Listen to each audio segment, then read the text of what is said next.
আমরা Pubali bank PLC সারা বাংলাদেশ ব্যাপী এই ক্যাশলেস ক্যাম্পেইন করছে। তার মূল উদ্দেশ্য হচ্ছে যে বাংলাদেশে নগদ টাকার ব্যবহার কমানো। মানুষ যে নগদ টাকার ব্যবহার করে এটা ছাপাতে যেমন অনেক প্রচুর খরচ হয়, প্রতি বছরেই 20,000 কোটি টাকার মতো আমাদের এই নগদ টাকা ছাপাতে খরচ হয়। এই খরচটা কমে যাবে, যেটা আমাদের বাংলাদেশের অর্থনীতিতে এফেক্ট ফেলবে এবং বাংলাদেশের অর্থনীতি আরও চাঙ্গা হবে।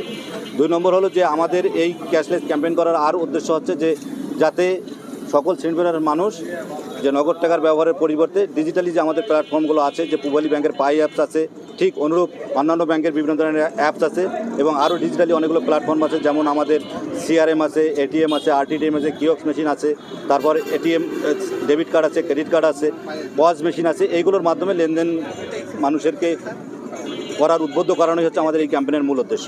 এটা করলে হবে কি যে দেশ এগিয়ে যাবে, মানুষ স্মার্ট হবে, দেশের অর্থনীতিতে স্মার্ট হবে এবং নগদ টাকার ব্যবহারটা কমে যাবে। মানুষের এখানে সহজলভ্যতা থাকবে, নিরাপত্তা থাকবে এবং স্বচ্ছতা থাকবে।